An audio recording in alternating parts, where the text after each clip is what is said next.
Hello friends, welcome back to my channel bioscience 2.0। आज हम बात करने वाले हैं बहुत ही महत्वपूर्ण मुद्दे पर। हमारा जो विषय है वो है आजकल महिलाओं में इनफर्टिलिटी यानी बांझपन और गर्भधारण में कठिनाई क्यों हो रही है और इस मामले में पहले की तुलना में अधिक क्यों दिखाई दे रहा है। लेकिन इसका मतलब ये नहीं कि आजकल की जो अधिकांश महिलाएं हैं वो सभी इनफर्टाइल हैं। उसके कई कारण हैं, इसकी वजह है ऐसे मामलों की संख्या बढ़ी है। क्यों बढ़ रहे हैं ऐसे मामले? तो देखो, लेट मैरिज और pregnancy, unhealthy lifestyle, PCOS, thyroid, diabetes और प्रदूषण, स्ट्रेस और अन्य कारण। और हाँ, याद रखना, इनफर्टिलिटी में सिर्फ महिलाएं ही नहीं, पुरुष भी शामिल होते हैं। ठीक है, तो हमारा पॉइंट्स अब स्टार्ट होने वाला है। जैसे कि देखो, पहला पॉइंट है देर से शादी, यानी कि देर से शादी और देर से प्रेगनेंसी। इसका ये पॉइंट बहुत ही महत्वपूर्ण है, क्योंकि इसमें अगर हम देखें तो आजकल करियर और सेटल होने के चक्कर में देर से शादी करने का ट्रेंड बढ़ गया है। यानी मान के चलो कि ट्रेंड बढ़ गया है। हर कोई अपनी लाइफ में सफल होना चाहता है, कोई अपने पैर पे खड़ा होना चाहता है, तभी शादी करके वो खुशहाल ज़िंदगी जीना चाहता है। तो ये भी है, एक कह सकते हैं कि एक आज़ादी का एक रास्ता है जो हर कोई इसे पाना चाहता है। हर लड़की हो या लड़का हो, सभी इसके लिए मेहनत कर रहे हैं। लेकिन इसके कुछ लाभ और कुछ हानि तो होने ही पड़ते हैं ना। जैसे कि देखो, क्या है कि 30 और 35 के बाद, यानी 30 वर्ष तक के बाद की बात कर रहा है, जिसमें अंडों की जो संख्या है वो गुणवत्ता में कम होने लगती है। बायोलॉजिकली अगर देखा जाए तो महिलाओं में उम्र के साथ अंडों की संख्या और क्वालिटी दोनों दोनों कम होने लगती है।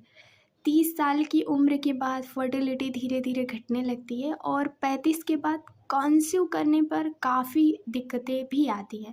दैट मीन्स अगर आप देखो कि आपके जैसे कि 20 वर्ष तक में लगभग कितने अंडों की संख्या होती है, लगभग 2 लाख से 2.5 लाख तक, है ना।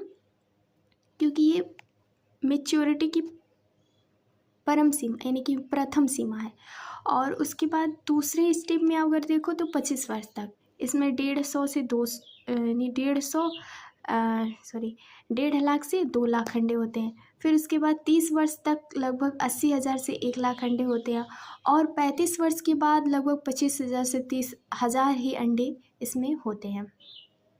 अगर आप इसकी गुणवत्ता की कमी में बात करोगे तो देखो, धीरे धीरे क्या होती है कि जब लड़की की पहले की क्या होता था कि लड़कियों की शादी 14 वर्ष और लड़कों की शादी 17 वर्ष कर दिया जाता था या 18 वर्ष कर दिया जाता था। लेकिन अब क्या है कि लड़कियों की उम्र 18 वर्ष और लड़कों की उम्र 21 वर्ष कर दिया गया है। तो उस वर्ष क्या होती है कि लड़कियां जब 20, 25 और 30, 35, 40 की उम्र में आती है तो ये फर्टिलिटी जो विशेषकर महिलाओं में होती हैं वो 20, 25 और 30 के अंदर तो एकदम बेहतर होता है।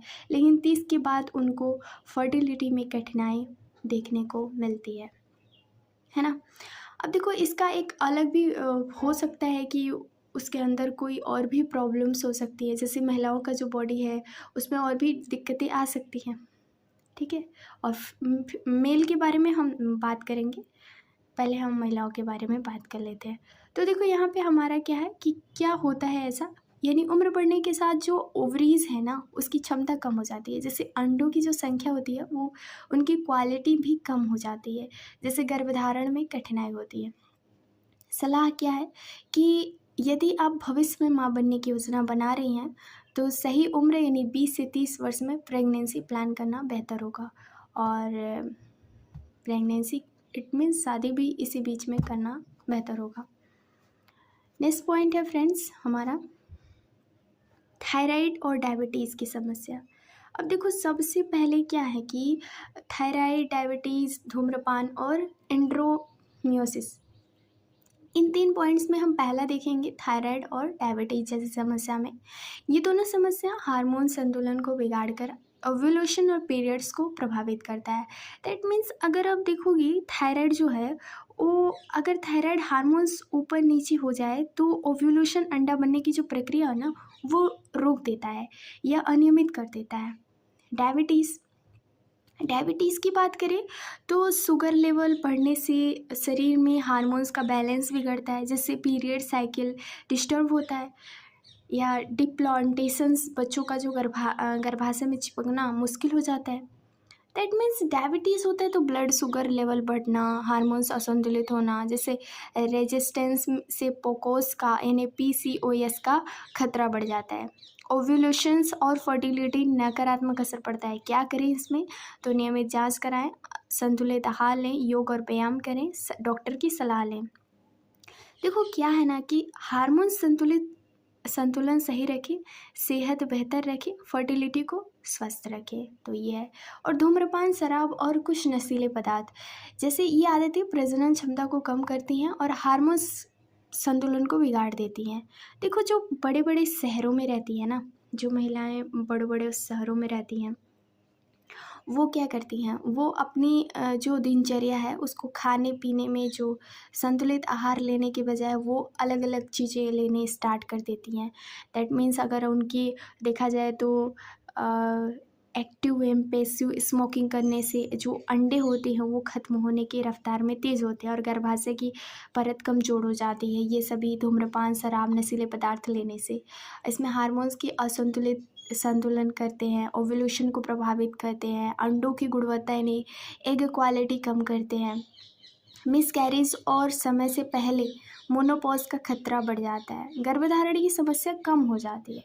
तो इसमें याद रखें कि स्वस्थ जीवन शैली अपनाएं, नशे से दूर रहें, फर्टिलिटी और भविष्य दोनों सुरक्षित रखें। आज की एक सही आदत कल की खुशहाल जिंदगी होगी। दैट थर्ड पॉइंट हमारा आता है फ्रेंड्स, वो है एंडोमेट्रियोसिस या फैलोपियन ट्यूब्स की समस्या। यहाँ पे एंडोमेट्रियोसिस की बात की जा रही है। तो देखो इसमें क्या होता है कि ये समस्या गर्भधारण की बड़ी बाधा बन सकती है, जैसे कि एंडोमेट्रियोसिस जो होती है, इसमें गर्भधारण की जो परत होती है, इनकी जो लेयर होती है वो गर्भाशय के बाहर पड़ जाता है। तेज़ दर्द, अनियमित पीरियड्स और इनफर्टिलिटी का कारण बन जाता है। तो इवोल्यूशन और एम क्वालिटी का असर पड़ जाता है। फैलोपियन ट्यूब्स की समस्या क्या होती है? तो ये इसमें क्या होता है कि जो ट्यूब्स होते हैं ब्लॉकेज, शुगर संक्रमण हो सकता है कि एग और स्पर्म की मुलाकात नहीं हो पाती, यानी कि वो एक दूसरे से अट्रैक्ट नहीं हो पाते हैं। एक्टोपिक प्रेगनेंसी का खतरा बढ़ जाता है। दैट मीन्स इसके लक्षण क्या होते हैं? पैल्विक एरिया में दर्द, पीरियड्स का अनियमित होना, समूह के दौरान दर्द एंड गर्भधारण करने में कठिनाई। अगर कार्य क्या करें तो किसी भी तरह के लक्षण दिखे तो तुरंत डॉक्टर से सलाह लें। समय पर जांच और इलाज से फर्टिलिटी को बचाया जा सकता है। दैट मीन्स अगर आप देखो तो ये 3 प्रॉब्लम्स महिलाओं को देखने को मिलती है। तो ये वही प्रॉब्लम है। अब देखो फ्रेंड्स, ये है हमारा अनियमित जीवन शैली। अगर हम ये इसका बेस क्या है कि ये हमें रेगुलरली करना होता है, जिससे कि हमारी बॉडी हेल्थ सही रहे। तो हमारा देखो क्या है कि कम नींद, तनाव, जंक फूड, शारीरिक गतिविधि की कमी, ये सभी आती है तो आपकी जो फर्टिलिटी एवोल्यूशन हो सकती है, प्रभावित हो सकती है ना। तो पहला पॉइंट हमारी कुछ आदतों में आता है कम नींद, यानी रोज़ 6 से 7 घंटे की कम नींद लेने से हार्मोन्स बैलेंस बिगड़ता है। दैट मीन उस महिलाओं के लिए है जो शादीशुदा हैं और जो शादी करने वाली हैं, उन सभी महिलाओं के लिए, क्योंकि ये पॉइंट्स ही ऐसा है कि सभी को जानना भी ज़रूरी है, चाहे वो माता पिता हो, मेल हो, कोई भी लड़का भी अगर इस वीडियो को देख रहा है तो उसको भी ये जानना बहुत ज़रूरी है, क्योंकि हर एक इस पॉइंट्स के बारे में जानना हर किसी का अधिकार है। और ये क्यों ना हो, क्योंकि इस अकेले महिलाओं पे ही क्यों प्रताड़ित होना, इसका भी कुछ प्रॉब्लम्स भी हो सकता है ना, कोई पॉइंट भी हो सकता है। तो देखो क्या होता है कि 6 घंटे से 7 घंटे से कम नींद लेने और हार्मोन्स बैलेंस बिगड़ना, जैसे देखो मेलाटोनिन और कार्टिसोल हार्मोन्स प्रभावित होते हैं, ओव्यूलेशन पर नकारात्मक असर पड़ता है, थकान, चिड़चिड़ापन, मूड स्विंग्स बढ़ते हैं। क्या करें? 7 से 8 घंटे की गहरी नींद लें।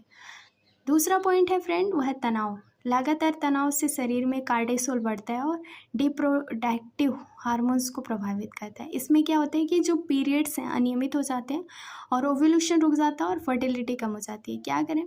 मेडिटेशन, योग और गहरी सांस लें। जंक फूड, यानी जंक फूड की बात करें तो देखो आजकल की जो महिलाएं हैं जंक फूड खाने में बहुत माहिर होती हैं। खाना तो बनाना नहीं है, पहले ही जाके दुकान में रेस्टोरेंट में पहुंच जाएंगी जंक फूड खाने। अब जंक फूड जानते हो, जो जंक फूड होते हैं ना, वो उसमें जो ऑयल होता है और जो उसमें सारे के सारे आपके टमाटो केचप होते हैं, वो महिलाओं के गर्भ धारण करने में बहुत ही समस्या उत्पन्न करते हैं। इसीलिए आजकल सबसे ज़्यादा इफ़ेक्ट देखने को मिलता है। अब इसमें क्या होता है कि इसमें भी शुगर, ऑयली फूड में हार्मोन्स असंतुलित हो जाता है, मोटापा, इंसुलिन रेजिस्टेंस बढ़ जाता है, पकोस का खतरा बढ़ जाता है, ओव्यूलेशन प्रभावित होता है। क्या करें? हेल्दी, होममेड और संतुलित आहार लें। शारीरिक गतिविधि की कमी क्या होती है? एक्सरसाइज की कमी से वजन बढ़ता है, जैसे हार्मोन्स असंतुलित होते हैं, ब्लड सर्कुलेशन धीमा हो जाता है, मेटाबॉलिज्म्स कम हो जाता है, फर्टिलिटी पर नकारात्मक असर पड़ता है। क्या करें? रोज़ कम से कम 30 मिनट एक्सरसाइज करें। देखो क्या है कि सही दिनचर्या अपनाएं, हार्मोन्स संतुलित रखें और फर्टिलिटी को बेहतर बनाएं, तो ये सबसे बेहतर हमारा पोजीशन होगा। अब जैसा कि हमने थायराइड और डायबिटीज जैसी समस्या और धूम्रपान, शराब और कुछ नशीले पदार्थ, एंड्रोमेट्रियोसिस और फैलोपियन ट्यूब्स के बारे में जानकारी ले ली है। दूसरा पॉइंट हमारा है, ध्यान देने वाली बात है कि इनफर्टिलिटी केवल महिलाओं की वजह से नहीं होती। इसमें देखो लगभग 30 से 40% मामलों में समस्या पुरुष साथी की भी होती है। तो इसमें क्या होता है कि इनफर्टिलिटी में कम शुक्राणु संख्या यानी लो स्पर्म काउंट, शुक्राणु की गतिशीलता में कमी, हार्मोनल असंतुलन, तनाव, धूम्रपान, शराब, नशीले पदार्थ, वेरिकोसील इन्फेक्शन या अन्य मेडिकल कारण। अगर इनफर्टिलिटी को सबसे बड़ी समस्या देखो, इनफर्टिलिटी एक साझा समस्या है, इसे मिलकर समझना और इलाज करना ज़रूरी है। जैसे कि देखो इसमें चाहे वो मेल हो या फीमेल हो, यानी हस्बैंड वाइफ हो, तो उन दोनों को जानकारी होनी चाहिए हर एक पॉइंट्स के बारे में। ठीक है, सही जांच, सही इलाज, धैर्य से माता पिता बनना संभव है। तो इनफर्टिलिटी की समस्या में महिला और पुरुष दोनों की जांच जरूरी है, तभी सही कारण का पता चलता है और सही उपचार भी संभव हो पाता है। देखो ये बहुत ही आम समस्या है, जैसे कि अगर हम बात करें बहुत कम और या अधिक वजन के बारे में, तो देखो ये क्या आता है, वजन का सीधा कनेक्शन हमारी फर्टिलिटी से भी होता है। क्योंकि जो महिलाएं होती हैं, कभी कभी ऐसा देखने को मिलता है कि बहुत सी ऐसी महिलाएं होती हैं जिनका वजन बहुत ही कम होता है, और बहुत सी ऐसी महिलाएं होती हैं जिनका वजन इतना अधिक होता है कि वो अपनी ही न्यूट्रिएंट्स को एब्जॉर्ब करने में असंतुलित हो जाती हैं। जैसे जब ज़्यादा यानी कम वज़न की बात करें, तो अगर वज़न बहुत कम है तो शरीर में ज़रूरी हार्मोन्स बनना बंद हो जाता है, यानी कि बहुत ज़रूरी हार्मोन्स बनना बंद हो जाता है, जो शरीर में ज़रूरी हार्मोन्स बनना बंद हो जाता है और पीरियड्स रुक जाते हैं। दोनों ही स्थिति में गर्भधारण मुश्किल होता है, बिकॉज यहाँ पे देखो पीरियड्स रुकना बंद हो जाता है, तो इसमें क्या होता है कि शरीर में फैट की कमी से प्लेटिन हार्मोन्स कम बनता है, इसमें हाइपोथैलेमस प्रभावित होता है और ओव्यूलेशन, एंडोस्पर्जन रुक जाता है, एस्ट्रोजन, प्रोजेस्टेरोन जैसे हार्मोन्स का स्तर घट जाता है, पीरियड्स अनियमित और बंद हो जाते हैं। जैसे कि इसमें संभावित परिणाम क्या होते हैं, पीरियड्स की समस्या, फर्टिलिटी की कमी, थकान, कमजोरी, बाल झड़ना और हड्डियों का कमज़ोर होना, ये सारी प्रॉब्लम्स होती हैं। अगर वज़न अधिक हो गया तो क्या होगा, तो शरीर में फैट बढ़ने से एस्ट्रोजन स्तर बढ़ जाता है, इंसुलिन रेजिस्टेंस, एंड्रोजन में वृद्धि हो जाती है, जिसमें पोकोस यानी PCOS और ओव्यूलेशन प्रभावित होता है, हार्मोन्स का संतुलन बिगड़ता है, पीरियड्स अनियमित, भारी या बहुत कम हो जाते हैं। तो इसमें संभावित परिणाम क्या आता है, पोकोस और हार्मोन्स असंतुलन हो जाते हैं, या इरेगुलेशन कह सकते हैं, ओव्यूलेशन की समस्या, डायबिटीज़ और हार्ट रिस्क बढ़ता है। हार्ट रिस्क बढ़ता है ना, इसमें पुरुष को देखा जाता है कि सबसे अधिक उनके अंदर हार्ट ब्रेक होता है, और वज़न और बढ़ने का खतरा बढ़ जाता है। तो देखो यहाँ क्या करना है कि बहुत कम या बहुत अधिक वज़न दोनों ही हार्मोन्स के संतुलन को बिगाड़ते हैं और ओव्यूलेशन व फर्टिलिटी पर नकारात्मक असर डालते हैं। तो ये है पॉइंट्स आपके मेन। अब बात करते हैं पोकोस की बात। बारे में। पोकोस क्या होता है कि आजकल हर 5 में से एक महिला पीसीओएस से पीड़ित है। पीसीओ क्या मतलब पॉलीसिस्टिक ओवरी सिंड्रोम, इसका मतलब होता है आजकल यह आम आम है और ओव्यूलेशन प्रभावित करती है। सामान्य ओवरी कैसी होती है? सामान्य ओवरी आपको देखने को मिलेगा कि ओवरी सामान्य आकार की होती है, हर महीने एक अंडा परिपक्व होकर रिलीज होता है। लेकिन वही जो पोकोस वाली महिलाएं हैं उनमें ओवरी बड़ी और सूजी हुई होती है, बहुत कई छोटे छोटे सिस्ट उसमें प्रेजेंट होते हैं। अंडा सही से परिपक्व नहीं होता, रिलीज नहीं होता, जिससे ओव्यूलेशन प्रभावित होती है। पोकोस के कारण क्या हो सकते हैं, यानी कारण क्या है और लक्षण क्या है? जेनेटिक कारण हो सकते हैं, मोटापा और इंसुलिन रेजिस्टेंस, तनाव और खराब लाइफस्टाइल, हार्मोन्स असंतुलन, अनहेल्दी डाइट और कम फिजिकल एक्टिविटी। और मुख्य लक्षण क्या हो सकते हैं? मासिक धर्म अनियमित होना, चेहरे पर पिंपल्स, एक्ने, बालों का झड़ना, वजन बढ़ाना, प्रेगनेंसी में कठिनाई। तो ये सारी चीज़ें देखने को मिलती हैं। जैसे देखो क्या है कि इसमें ओवरी जो अंडाशय होती है ना, उसमें अंदर छोटे छोटे सिस्ट हो जाते हैं, बन जाते हैं, जैसे कि इसमें बनी हुई है ना। सिस्ट हो जाते हैं और मेल हार्मोन्स का लेवल बढ़ जाता है, जिससे चेहरे पर बाल आने लगता है, वजन बढ़ता है और सबसे बड़ी बात है अंडे समय पर रिलीज नहीं होते हैं। तो ये सारी समस्या देखने को मिलती हैं।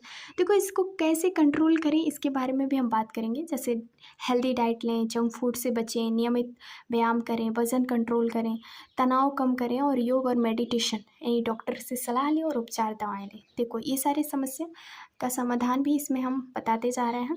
अब एवोल्यूशन पर असर क्या पड़ता है? तो अंडों का परिपक्व न होना, ओव्यूलेशन नहीं होना, हार्मोन्स असंतुलन बढ़ना, पीरियड्स अनियमित होना और फर्टिलिटी यानी महिलाओं में कठिनाइयाँ, यानी कि गर्भधारण में कठिनाई आना। पोकोस का समय पर पता लगाकर सही लाइफस्टाइल और इलाज से इसे कंट्रोल किया जा सकता है और एवोल्यूशन और फर्टिलिटी को बेहतर बनाया जा सकता है। हमारा है लास्ट पॉइंट्स। फ्रेंड्स इसमें क्या है कि हमें क्या करना है कि हमें एक डॉक्टर से सलाह लेनी है, यानी कि इसमें क्या करना है, गर्भधारण और कठिनाई, यानी कब करें, स्त्री रोग विशेषज्ञ से जांच। अगर आपकी उम्र 35 वर्ष से कम है तो नियमित असुरक्षित संबंध के 1 साल बाद भी आप गर्भधारण नहीं ठहरता। अगर आपकी उम्र 35 वर्ष से अधिक है तो नियमित असुरक्षित संबंध के 6 महीने बाद भी गर्भधारण नहीं ठहरता। तो इसमें क्या देखने को मिलता है कि अगर लगातार प्रेगनेंसी नहीं हो रही है, 6 महीने बाद भी नहीं हो रही है, देन आपको क्या करना है, आपको एक स्त्री विशेषज्ञ से जांच कराना है। और उसमें जांच क्यों ज़रूरी है? जांच इसलिए ज़रूरी है कि समस्या का जल्दी पता चलने पर इलाज आसान होता है। ओसी यानी कि पोकोस, थायराइड और हार्मोन्स असंतुलित, ट्यूब्स ब्लॉकेज जैसी समस्याओं का समय पर इलाज संभव है। जांच से सही कारण का पता चलता है और सही उपचार चुना जा सकता है।